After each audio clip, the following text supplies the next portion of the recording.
Chapter 5 Caspian's Adventure in the Mountains.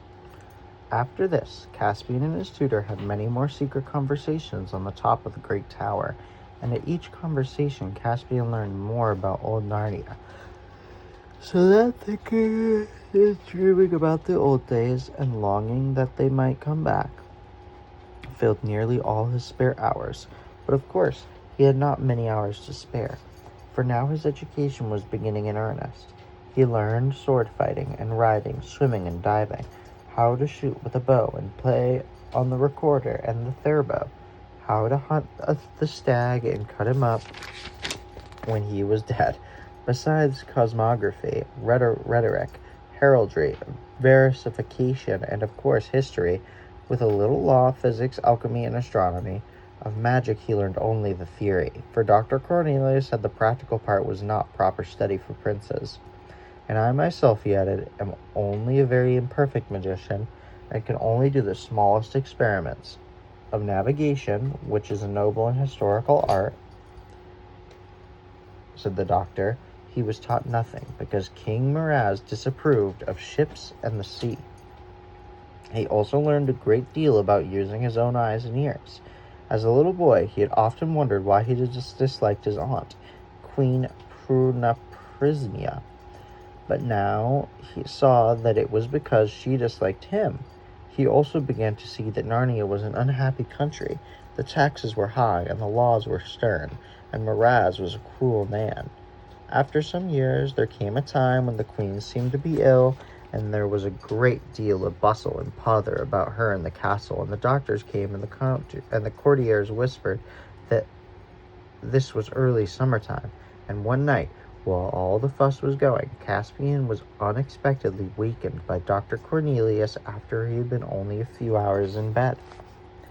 "Are we going to do a little astronomy, doctor?" said Caspian. "Hush," said the doctor. "Trust me, and do exactly as I tell you. Put on all your clothes. You have a long journey before you." Caspian was very surprised, but he had learned to have confidence in his tutor, and he began doing what he was told at once. When he was dressed, the doctor said, "I have a wallet for you. We must go into the next room and fill it with victuals from your highness's supper table." "My gentlemen in waiting will be there," said Caspian. "They are fast asleep and will not wake," said the doctor. "I am a very minor magician, but I can at least contrive a charmed sleep." They went into the antechamber, and there, sure enough, the two gentlemen in waiting were sprawling on their chairs and snoring hard. Dr. Cornelius quickly cut up the remnants of the cold chicken and some slices of venison, and put them and bread and an apple or so on a little flask of good wine into the wallet, which he then gave to Caspian. It fitted on by a strap over Caspian's shoulders, like a satchel you would use for taking books to school. "Have you your sword?" asked the doctor. "Yes," said Caspian. "Then put this mantle over all to hide the sword and the wallet. That's right, and now we must go to the great tower and talk." When they had reached the top of the tower, it was a cloudy night, not at all like the night in which they had seen the conjunction of Tavara and Alambil. Dr. Cornelius said, "Dear Prince, you must leave this castle at once and go seek your fortune in the wide world. Your life is in danger here." "Why?" asked Caspian. "Because you are the true king of Narnia, Caspian the 10th, the true son and heir of Caspian the 9th. Long life to your majesty." And suddenly, to Caspian's great surprise, the little man dropped down on one knee and kissed his hand. "What does it all mean? I don't understand," said Caspian. "I wonder, you have never asked me before," said the doctor, "why, being the son of King Caspian, you are not King Caspian yourself. Everyone except your majesty knows that Miraz is a usurper. When he first began to rule, he did not even pretend to be the king. He called himself Lord Protector.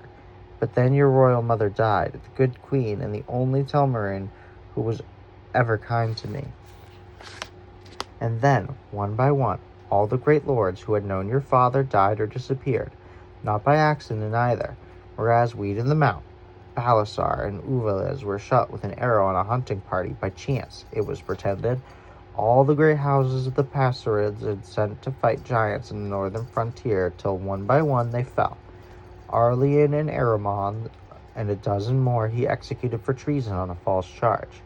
The 2 brothers of the Beaver's Dam he shut up as madmen, and finally he persuaded the 7 noble lords, who alone among all the Telmarines did not fear the sea, to sail away and look for new lands beyond the Eastern Ocean.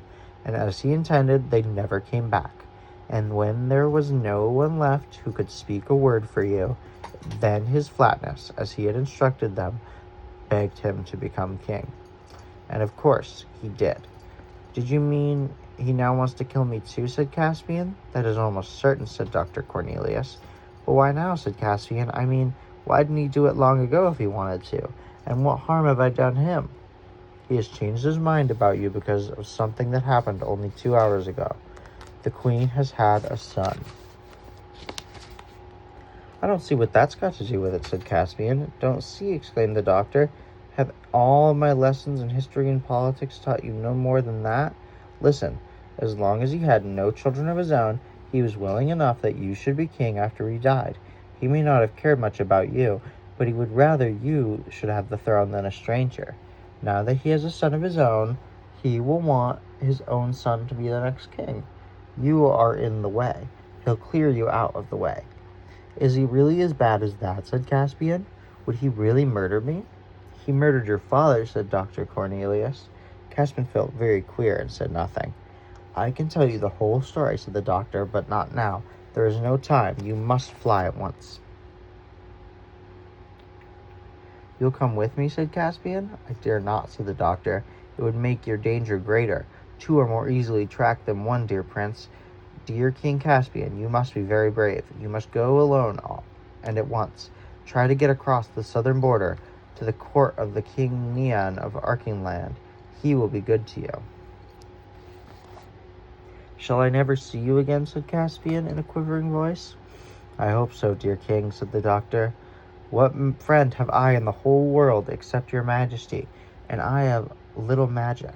But in the meantime, speed is everything. Here are 2 gifts before you go. This is a little purse of gold. Alas, all the treasures in the castle would be your own by rights. And here is something far better.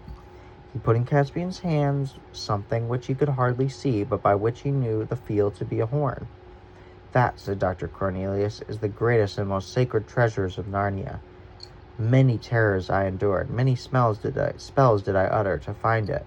When I was still young, it is the magic horn of Queen Susan herself, which she left behind when she vanished from Narnia at the end of the Golden Age. It is said that whoever blows it shall have strange help. No one can say how strange. It may have the power to call Queen Lucy and King Anbin and Queen Susan and High King Peter back from the past, and they will set all to rights. It may be that it will call up Aslan himself. Take it, King Caspian, but do not use it except at your greatest need. And now, haste, haste, haste. The little door at the very bottom of the tower, the door into the garden, is unlocked. There, we must part. Can I get my horse Destrier? Said Caspian. He is already saddled and waiting for you just at the corner of the orchard. During the long climb down the winding staircase, Cornelius whispered many more words of directions and advice. Caspian's heart was sinking, but he tried to take it all in. Then came the fresh air from the garden, a fervent hands-clap with the doctor, and ran across the lawn, a welcoming whinny from a Destrier. And so King Caspian X left the castle of his fathers. Looking back, he saw fireworks going up to celebrate the birth of the new prince. All night he rode southward, choosing by ways the bridle path through the woods, as long as he was in the country that he knew, but afterwards he kept to the high road. Destrier was so excited at this matter, at his unusual journeys in Caspian, though tears had come to his eyes, and at saying goodbye to the Dr. Cornelius, felt brave and in many ways happy to think that he was King Caspian riding to seek adventures, and his sword on his left hip and Queen Susan's magic horn on his right. But when day came with a sprinkle of rain, and he looked about him and saw every side unknown woods, wild hearths, and blue mountains, he thought how large and strange the world was, and felt frightened and small. As soon as it was full daylight, he left the road and found an open grassy place amid wood where he could rest. He took off Destriera's bridle and let him graze, ate some cold chicken and drank a little wine, and presently fell asleep. It was late afternoon when he awoke. He ate a morsel and continued his journey, still southward, but many unfrequented lanes. He was now in the land of the hills, going up and down, but always more up than down. For every ridge he could see the mountains growing bigger and blacker ahead. As the evening closed in, he was riding the lower slopes. The wind rose. Soon rain fell in torrents. Destriera became uneasy. That was thunder in the air. And now they entered a dark and seemingly endless pine forest. And all the stories Caspian had ever heard of trees being unfriendly to man crowded into his mind.